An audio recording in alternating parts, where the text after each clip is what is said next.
Subletting your apartment at the John Adams is a subject that does not enjoy a consensus among shareholders, and I hope you'll agree that this review is useful.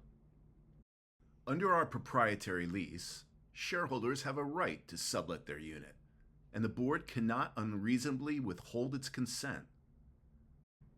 At the very first John Adams annual meeting, shareholders were encouraged to vote for a limited 2-year sublet policy because the building still had many statutory tenants after the conversion. That issue no longer exists, but the current board has inconsistently enforced this policy in ways that seem selective and unfair. At last year's annual meeting, a shareholder explained that she couldn't sell her apartment at a reasonable price and asked to extend her sublet.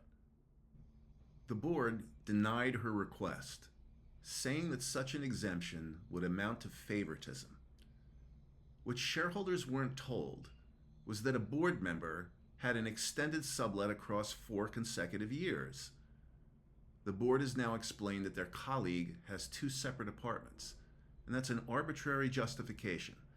The board allowed an extended sublet for their colleague, but denied the same request from a shareholder with a demonstrated hardship. I think that is unreasonably withholding consent. I don't think there's a problem with extended sublets because the shareholder is paying a commission back to the cooperative and their tenant is screened and approved.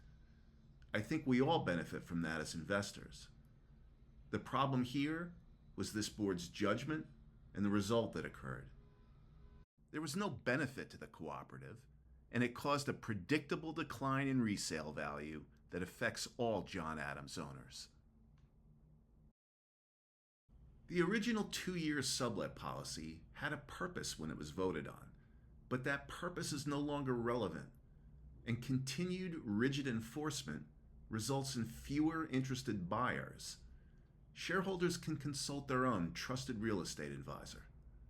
I think these rules and regulations are hampering and lowering the value. I feel like co-ops need to get with it. There's too much competition out there. Condos are the rave. Co-ops can be, but they just need to be smart about it.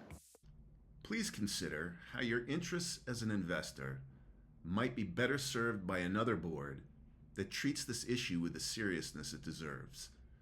I welcome your thoughts. Thank you.